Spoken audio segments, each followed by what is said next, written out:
நான் ஒரு சாதாரண மனுஷன்தான். எனக்கு வாழ்க்கையில் கிடைச்சதெல்லாம் அதிர்ஷ்டத்தால் கிடைக்கல. இதெல்லாம் லட்சியத்தால், உழைப்பால், நேர்மையால், பாசத்தால், தைரியத்தால், பொறுமையால், கடவுளோட அருளால் எனக்கு கிடைச்சிது.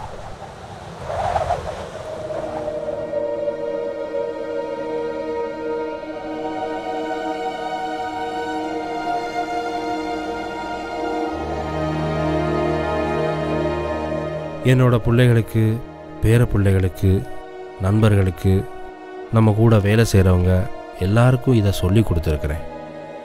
அவங்க எல்லாருமே நாளைக்கு பெருசாக வருவாங்க. அந்த முருகன் அவர்களை காப்பாற்றுவார். எல்லாரும் நல்லா இருக்கணும். விடிவி தெய்வநாயகம் பிள்ளை.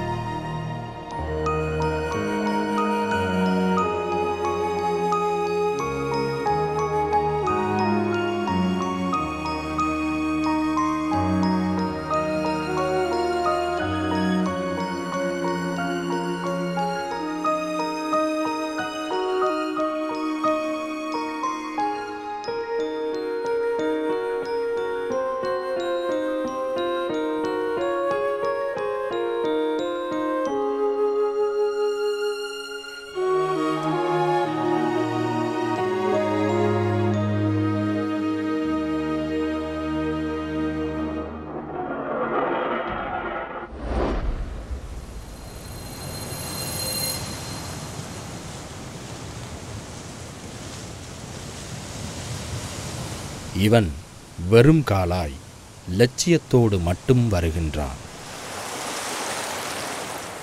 தான் இந்த மண்ணுக்குரியவன் என்ற உணர்வு அவனில் இருந்தது.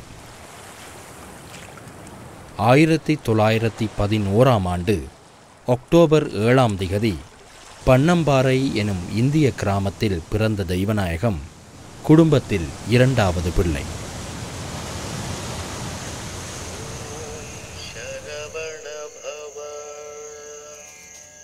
சிறு வயதிலேயே தனது பெற்றோர்களை இழந்து தனது குடும்ப பொறுப்பை சுமக்க வேண்டிய நிலைக்கு இவன் ஆளாக்கப்பட்டான். சிறுவனாக வீட்டை விட்டு வெளியேறி வேலை தேட ஆரம்பித்தான்.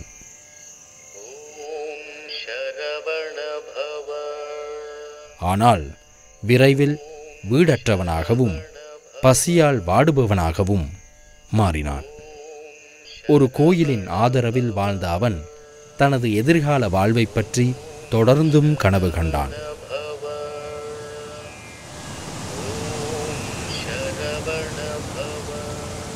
ஒரு உறவுக்காரரின் ஆலோசனைக்கேற்ப 12 வயது சிறுவனாக லட்சியத்தோடு தெய்வநாயகம் தனது ஊரார் வந்து தொழில் தேடிக்கொண்ட இலங்கை நாட்டுக்கு வர முடிவு செய்தான்.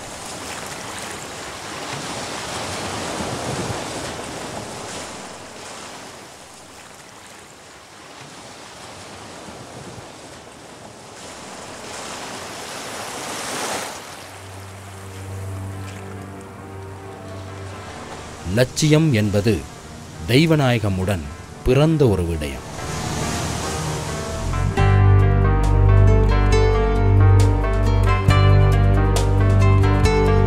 இந்த சிறுவனை எந்த சக்தியாலும் நிறுத்த முடியாமல் இருந்தது. நீர்கொழும்பு, காலி, மாத்தறை போன்ற பகுதிகளில் வேலை கிடைக்கும் வரை அவன் அலைந்து திரிந்தான்.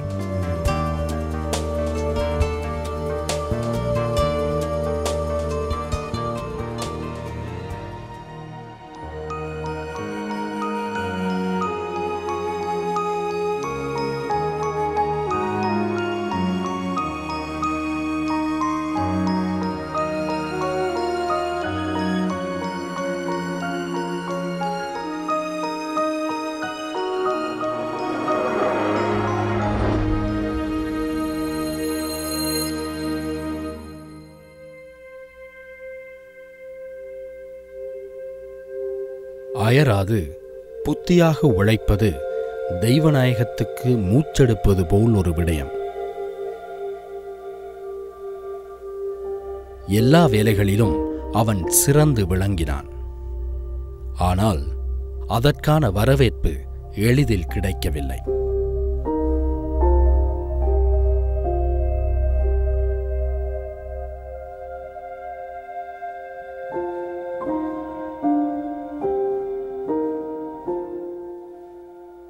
சில வேளைகளில் உழைப்புக்கு சம்பளமாக பசிக்கு கூட போதாத உணவு மட்டுமே கிடைத்தது.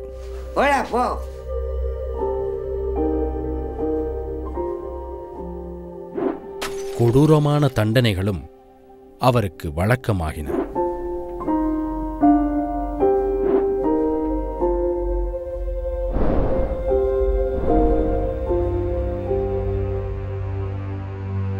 எனினும் தெய்வநாயகம் இந்த அநியாயங்களினால் சளைக்கவில்லை. அவன் தொடர்ந்தும் அயராது உழைத்து லட்சியத்தோடு இருந்தான்.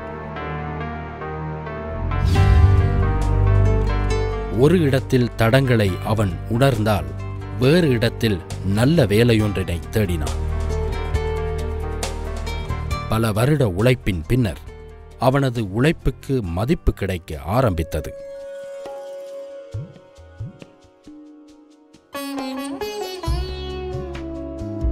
புன் சிரிப்புடனான தெய்வநாயகத்தின் உழைப்புக்கு நல்ல பரிசு கிடைத்தது.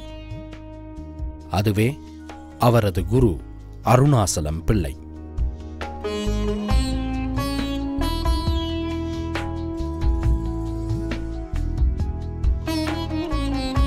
அருணாசலம் பிள்ளை அவரை தனது கடையொன்றுக்கு அழைத்துச் சென்றார்.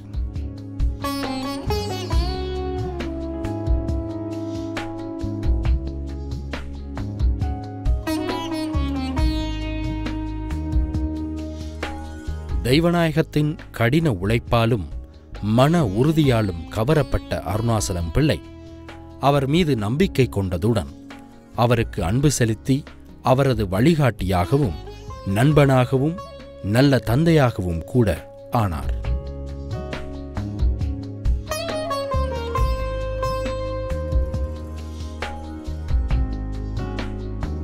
அருணாசலம் பிள்ளை தனக்கு தெரிந்த அனைத்தையும் அவருக்கு சொல்லிக் கொடுத்தார்.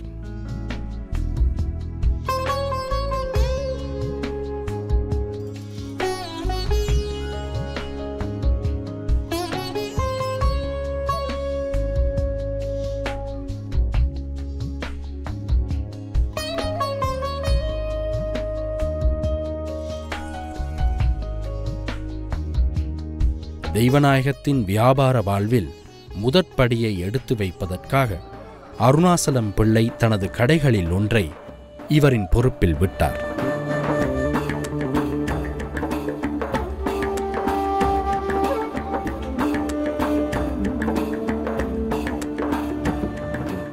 தெய்வநாயகம் இந்த சந்தர்ப்பத்தை பணிவுடன் ஏற்று கடையின் வியாபாரத்தை மிகுந்த லாபகரமாக நடத்தி தனது திறமையை நிரூபித்தார்.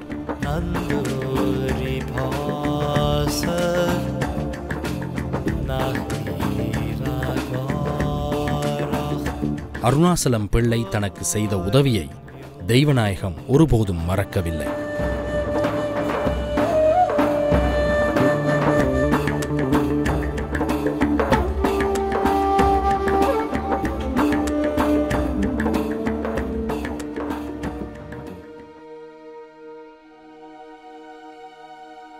முருகா, நீ நல்ல பிள்ளப்பா.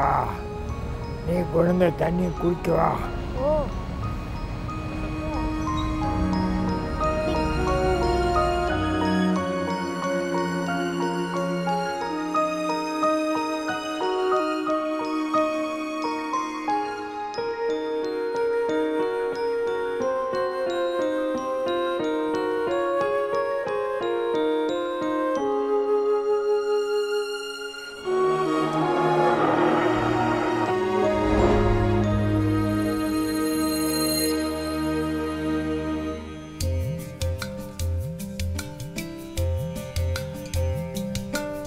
பொருட்களை நிறுத்து வாடிக்கையாளர்களுக்கு கொடுக்கும்போது உண்மையாக இரு.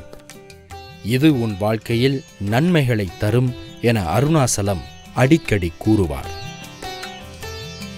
தெய்வநாயகம் இப்போது ஒரு நிரந்தரமான மதிப்புக்குரிய வியாபாரியாக வளர்ச்சி பெற்றிருந்தார்.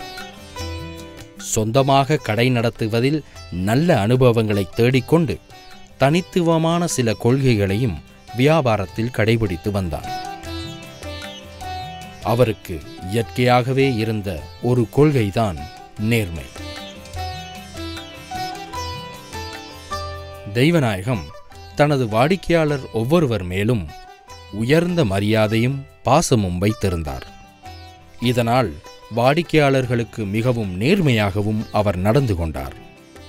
வாடிக்கையாளர்கள்தான் லாபம், மற்ற யாவுமே நட்டம்தான் என பிற்காலத்தில் அவர் கூறும் அளவிற்கு வாடிக்கையாளர்களுக்கு உண்மையாக உழைத்தார்.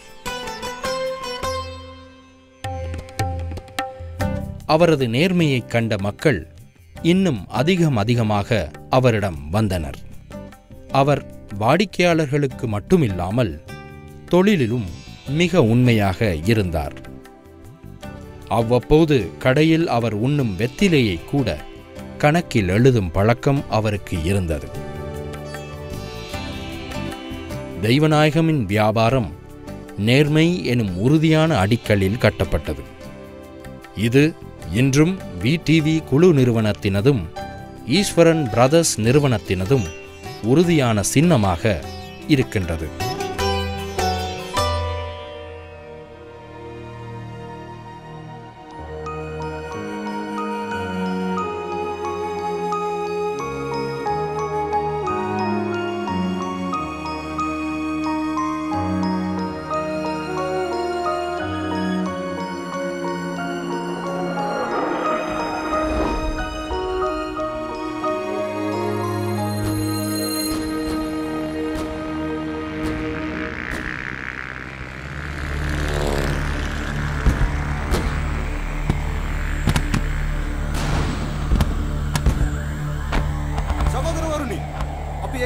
අවුරුදු ගානක් අඳුරනවා. நாங்க பிசினஸ் மட்டும் இங்க செய்யல. ஏய் அப்ப යන්න ඕනේ. අපි යන්න අවශ්‍ය නැහැ. අපි මෙතනමයි ඉන්න ඕනේ. நாங்க ஏன் போணும்? நாங்க ஏன் போணும்?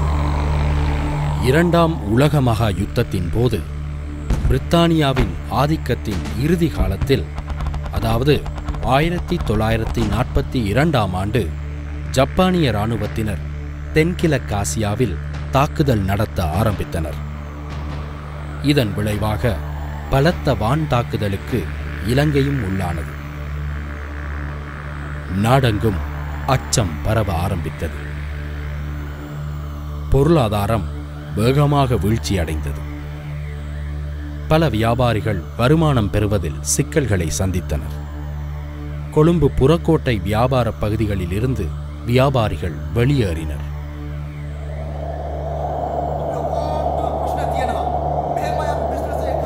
இங்குதான் தெய்வநாயகத்தின் தைரியம் வெளிப்பட்டது. தெய்வநாயகம் ஒரு கூட்டம் ஒன்றை கூட்டி அனைவரும் அச்சம் கொள்ளக்கூடாது, இந்த இடத்தை விட்டு வெளியேறக்கூடாது என்பதை அவர்களுக்கு புரிய வைத்தார். அத்துடன் அவர்களின் பிரச்சனைகளுக்கு தீர்வுகளையும் வழங்கினார். இந்த தீர்வுகள் பொருளாதார சிக்கல்களை தீர்த்ததோடு பல வியாபாரிகள் தங்களது வியாபாரத்தை தொடர உதவியது.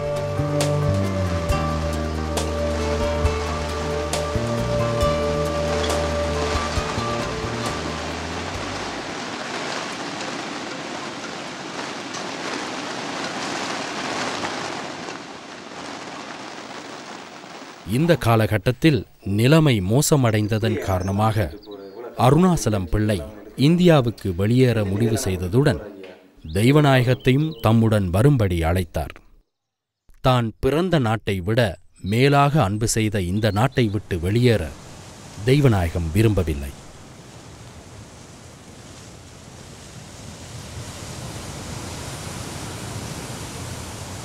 எவ்வாறாகினும் இறுதியில் தனது முதற் குழந்தையை சுமந்து கொண்டிருந்த மனைவியின் பாதுகாப்பு கருதி தெய்வநாயகம் நாட்டை விட்டு வெளியேற முடிவு செய்தார்.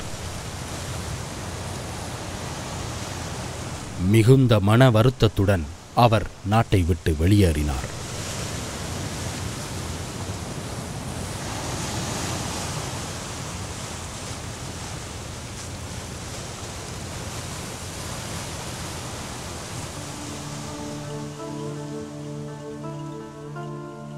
இந்தியாவில் தனிமையை உணர்ந்த தெய்வநாயகம் பிள்ளை மீண்டும் தனக்கு பிடித்த இந்த மண்ணுக்கு வரவேண்டும் என தைரியத்துடன் முடிவு செய்தார்.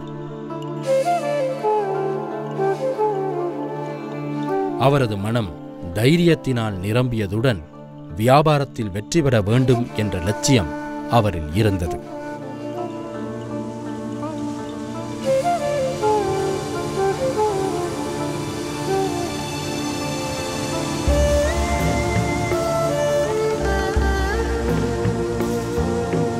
தெய்வநாயகத்தின் இந்த வருகையானது தெய்வநாயகத்தின் வியாபார வாழ்க்கையில் ஒரு திருப்பு முனையாக அமைந்தது.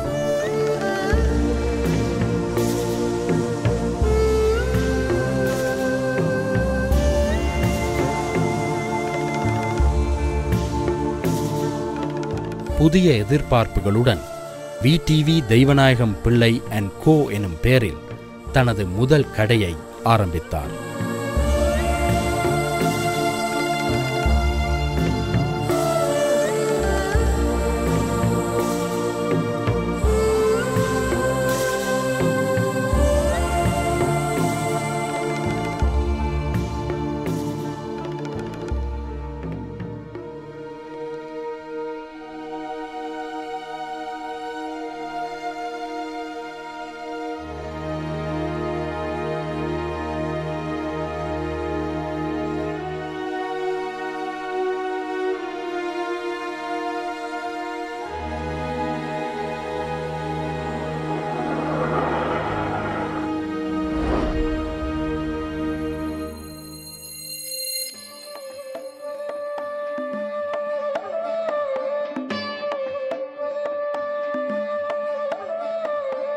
தெய்வநாயகம் தனது சொந்த வியாபாரத்தை ஆரம்பித்த நாள் முதல் முன்னேறிக்கொண்டே இருந்தார். கையில் ஒன்றுமில்லாமல் இந்த நாட்டுக்கு வந்த இவர் தற்போது இலங்கையிலும் இந்தியாவிலும் சொந்த வீடுகளை கொண்டிருந்தார். பல புதிய சந்தர்ப்பங்கள் தெய்வநாயகத்தின் வீட்டுக் கதவுகளை தட்டின. அந்த ஒவ்வொரு சந்தர்ப்பத்தின் மூலமாகவும் அவர் அபிவிருத்தி அடைந்து கொண்டே இருந்தார். தெய்வநாயகம் களைப்பின்றி தொடர்ந்தும் இரவு பகல் பார்க்காமல் உழைத்தார். இதனால் தனது குழந்தைகளுடன் இருப்பதற்கு இவருக்கு நேரம் கிடைக்கவில்லை. இதற்கு நல்லதொரு தீர்வினை அவர் கண்டுபிடித்தார்.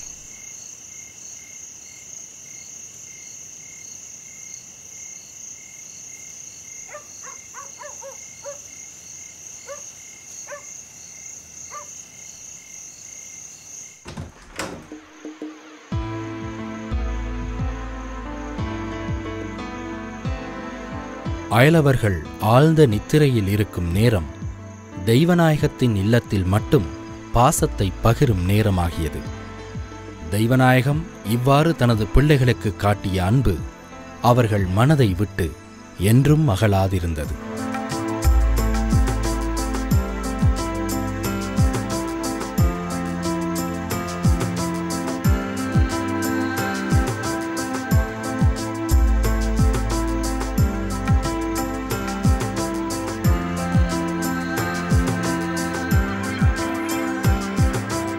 அவரது அன்பும் ஆதரவும் அவரின் குடும்பத்திற்கு மட்டும் மட்டுப்படவில்லை.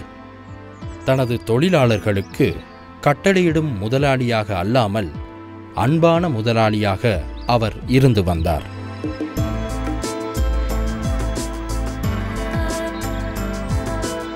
அவரது வாடிக்கையாளர்கள் இவரிடம் பொருட்களை வாங்குவதற்கு மட்டும் வரவில்லை, அவரது அன்பினை அனுபவிக்கவும் வந்தனர். பெற்றோர்கள் பெரியவர்களினது அன்பை அனுபவிக்காத தெய்வநாயகம் அத்தகைய அன்பை அனைவருக்கும் பொதுவாக வெளிப்படுத்தினார்.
මොනවද විකුණන්නේ?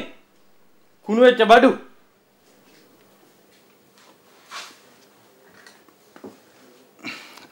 வணக்கம். தெய்வநாயகம் சுத்த சைவ உணவு உண்பவர். அத்தோடு குளித்து சுத்தமான உடை அணிந்திருக்கும் ஒரு இந்து பக்தன். தம்பி குடிக்கிறது கொண்டு வாங்க. இப்படியாக வாழ்கின்ற வேறு அவருக்கும் இந்த சம்பவம் மன்னிக்க முடியாத ஒரு அவமானமாக இருந்திருக்கும். தம்பி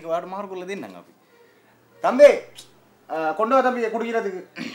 ஆனால் தெய்வநாயகத்தின் பொறுமையும் சாந்தமும் மற்றவரை அமைதியாக்கியது.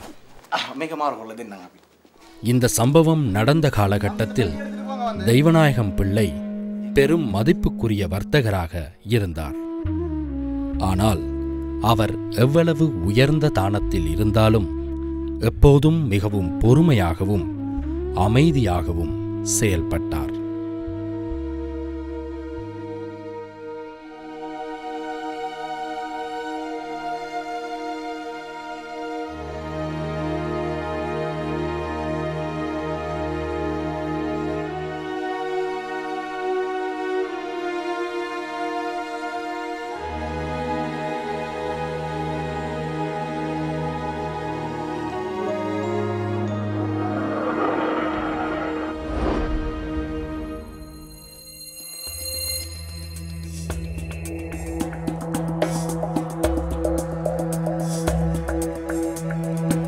அவர் ஒவ்வொரு வாரமும் கம்பஹா கத்தோலிக்க தேவாலயம், கொட்டாஞ்சேனை பௌத்த விகாரைக்கு செல்வதோடு அனுதினமும் ஜிந்துபிட்டிய இந்து கோவிலுக்கும் செல்வார். அவரை பொறுத்தவரையில் அனைத்து மதங்களும் ஒன்றையே போதிக்கின்றன. இளம் வயதிலேயே இறைவனுடன் தெய்வநாயகம் மிக நெருங்கிய உறவினை கொண்டிருந்தார். பசியின் போதும் வறுமையின் போதும் அவர் ஆன்மீகத்தின் மீது கொண்டிருந்த நம்பிக்கைகள் மாறவில்லை. பின்பு நல்ல நிலைமைக்கு வந்தபோதும், சந்தர்ப்பங்கள் கிட்டிய போதும், நற்கீர்த்தியின் போதும், அதிர்ஷ்டத்தின் போதும் அவரின் பக்தி மாறவில்லை. தனது வாழ்வில் இறைவனின் அன்பினையும் வழிகாட்டலையும் அனுபவித்த ஒருவராக தனக்கு கிடைத்தவற்றை தற்போது அவர் மற்றவர்களுடன் பகிர்ந்து கொள்கின்றார்.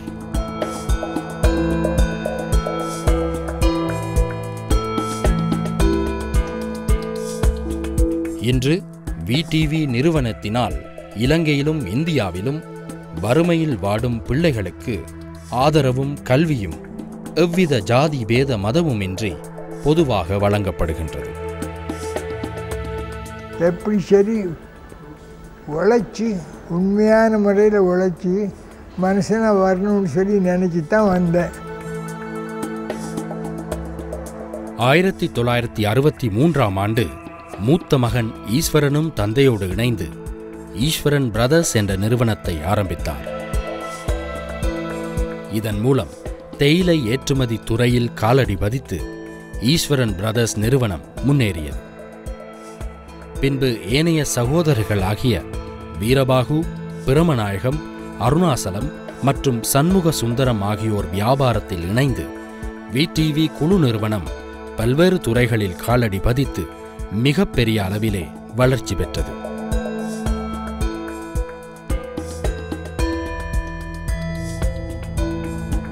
මට තරාව ආවුත් ඒවා නිවිඩ මනුෂ්‍යයක් කැන්ඩ ඕන නේද? මං තරාව වුණත් ඒ මිනිස්සු මගෙත් එක්ක වන්දන මගේ යාළුකම නැති වෙනවනේ. ඒක නිසා ඒගොල්ලෝ මට එක්ක තරාව වුණත් මම විනාඩියල ඒගොල්ලොත් එක්ක කතා කරලා මගේ ළඟට අරගෙන මොනවාද අඩුපාඩුව මම මේක කනිච්ච පාඩු වුණාද පාඩුව මම දන්නේන කියලා. එතකොට ඒගොල්ලන්ට හරි සතුටුයි.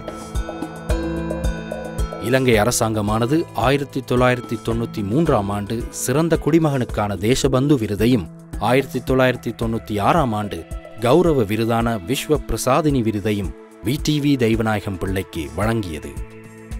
நாம் கஷ்டப்பட்டு வந்ததுனால தான் இந்த புட்டுவத்தில் இருக்கேன். நீங்கள் உண்மையாக உழைங்க, உங்களுக்கு முருகன் கொடுப்பான். VTV முதலாளி என்று நாம் அன்பாக அழைக்கும் இவர் வாழ்ந்து கொண்டிருக்கும் ஒரு சரித்திரம், ஒரு சிறந்த எடுத்துக்காட்டு. நாம் யாராக இருந்தாலும், எப்படிப்பட்ட சூழ்நிலையிலிருந்து வந்தாலும், எல்லா தடைகளையும் தாண்டி நாமும் வெற்றியடைந்து எம்மை சுற்றியுள்ளவர்களையும் வெற்றியடைய செய்யலாம் என்பதை நிரூபித்துள்ளார். அவருடைய வெற்றிக்கு காரணமாக இருந்த மிக எளிமையான 7 விழுமியங்களை அவர் காட்டியுள்ளார். அவருடைய வழிநடத்துதலில், அவருடைய ஆசையுடன் நாமும் இவற்றை பின்பற்ற முயலுவோம்.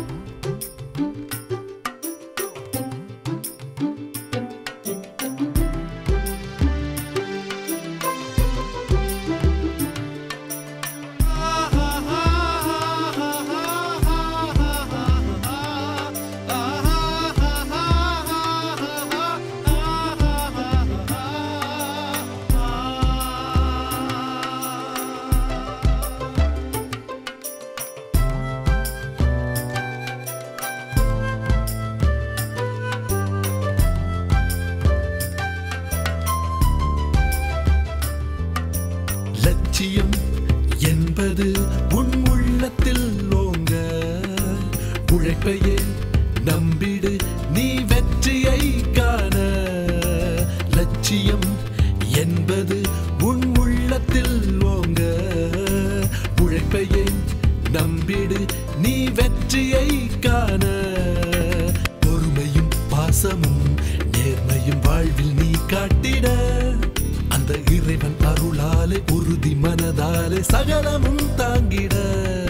இனி நாளை உனது வெற்றி நிதமே, கனவை நீ வென்றிடு. இனி நாளை உனது வெற்றி நிதமே, கனவை நீ வென்றிடு. Stand up united, believing it's possible to live that one dream.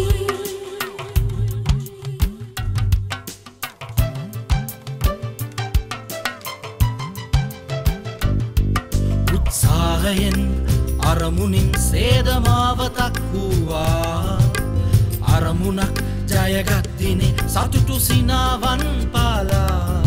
උත්සාහයෙන් අරමුණින් සේදමාවතක් වූවා, අරමුණක් ජයගත්තිනේ සතුටු සිනාවන් පාලා.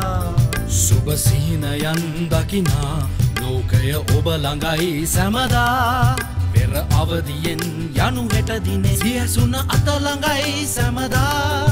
ජීවිත තුලින් හෙට ලොව දකින් මේ විශ්වයේ පාතබා. ජීවිත තුලින් හෙට ලොව දකින් මේ විශ්වයේ පාතබා. Stand up united, believing it's possible to live that one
மனுஷனாக வரணும்னு நினச்சேன்.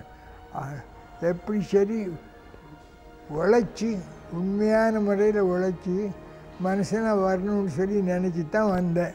எதுவுமே முடியாதுன்னு நினைக்கல, எதுவுமே முடியும் செய்ய. தைரியம் இருந்தால் நம்ம நினச்சா அந்த நினச்ச காரியத்தை நல்லபடி முடிக்கிறதுக்கு நமக்கு தைரியத்தை பகவான் முருகன் கொடுப்பான்னு சொல்லி தைரியத்தில் வந்தேன். உண்மையாக உழைச்சேன். ஒரு பைசா வெத்தலை 5 ரூபாய் சதம் கொடுத்து வாங்கினாலும் என் கணக்கில் வாங்குறத தவிர கம்பெனி கணக்கில் எடுக்க மாட்டேன். அப்படி உண்மையாக நினச்சனால அவர் என்னை ஒரு மனுஷனாக நினச்சி என்னை முன்னுக்கு கொண்டு வந்தார். அவருடைய கிருவினால தான், இந்த முருகனுடைய கிருவியும் அவருடைய அருளும் இருந்ததுனால தான் மனுஷனாக வர்றதுக்கு ஒரு நல்ல பாதை கிடச்சிது.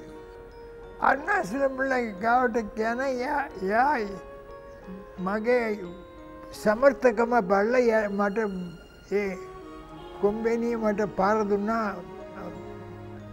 ಮಮತமாக ஏக சம்பூர்ணி பாலனே லொக்கா.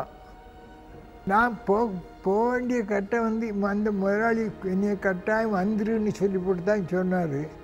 அவர் சொன்னாலே நான் சொன்னேன், எனக்கு இருந்து பார்க்கலும் எங்கே இருந்தாலும் நடக்கத்தான் செய்யும், அதனால் நான் இருக்க போகிறேன்னு சொன்னால் அவர் இல்லை, வீட்டில் சரியில்லாதனால போங்கண்ணா. அந்த நேரத்தில் தான் பார்த்தேன், அவளுக்கு குழந்தை பெற்றெடுக்கிறமே, நம்ம அதுக்கு இங்கே உட்காந்துக்கிட்டு இருந்தால் யார் பார்ப்பான்னு சொல்லி போட்டு என் வகைக்கு என் கூட இருந்தவனை ஒருத்தனை பார்க்க சொல்லிவிட்டு நான் போனேன் ஊருக்கு. அங்கே கொண்டு போய் டோனா ஒரு ஆஸ்பத்திரியில் வச்சு தான் ஈஸ்வரம் பிறந்தார், மூத்த மகன். முழு நேரமும் தொழிலில் கவனத்தை செலுத்துவேன். அதனால் பகற்பொழுதில் அவங்களோட போக்குறதுக்கு நேரம் கிடையாது. ராகு போகும்போது தான் ஏதாவது கொண்டு போவேன். படுத்து தூங்கினாலும் தட்டி எழுப்புவேன், வாயில் ஊட்டுவேன். ஊட்டி எல்லா பிள்ளைகளையும் வளர்க்கும்போது அப்படித்தான் வளர்த்தேன். மற்ற தராவ ನಿವಿಡ ಮನುಷ್ಯ ಕಂಡೋಣನೇది మన ತರಾವುಣತೆ ಏಮಿನಿಸು ಮಗತಕ್ಕೆ ಒಂದನ ಮಗ ಯಾಳ್ಕಮನತ್ವನೋ అని ಏಕನಿಶ ಏಗುಳು ಮಗತಕ್ಕೆ ತರಾವುಣ మా వినావిలే ఉళ్ళుతಕ್ಕೆ కథాకొల్ల మగ లంగట అరగనే ఉమనాడు అడుపాడువ మమ మీకు కనిచ్చ పడువ పాడు ఉన్నదే పాడువ మమ తన్నెనగిల ఇది ఏట తవయಕ್ಕೆ பாடுவிட்ட கலப்பின படுதியில் 83 அடிபட்டு மிதிபட்டு எல்லாரும் ஓடினாங்க. நான் சொன்னேன், நான் போக மாட்டேன், நான் இருப்பேன். என் கூட இருக்கக்கூடியவங்களுக்கு விருப்பம் இருந்தால் இருக்கலாம், இல்லாட்ட பார்ப்போம்னு சொல்லி போட்டு இருந்து அந்த காரியத்தை ஒரு மாதிரி சமாளித்து கொண்டு விட்டேன். நான் கஷ்டப்பட்டு வந்ததுனால தான் இந்த புக்குவத்தில் இருக்கேன். நீங்கள் உண்மையாக உழைஞ்ச உங்களுக்கு முருகன் கொடுப்பான். கோவப்பட்டு சொல்ல மாட்டேன். அப்படியே அவன் செஞ்சு தப்பாக இருந்துன்னு சொன்னாக்கி பொசத்தை மூடி வச்சு போட்டு நான் அவங்ககிட்ட ஒன்றுமே பேச மாட்டேன். பல பேர் இருந்தாங்க. அவங்களுக்கெல்லாம் கல்யாணம் பண்ணி வச்சது நாம, ஆளாக்கி விட்டது நாம, வளர்த்து விட்டது நாம. எத்தனையோ பேருக்கு கல்யாணத்தை பண்ணி வச்சுருக்கேன் என்கிட்ட வேலை பார்த்தவங்களுக்கு.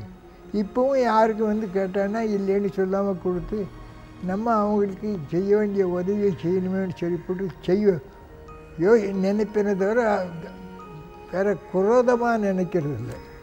சாதிக்கணும்னு நினைக்கிறது மனுஷனுடைய இயற்கை.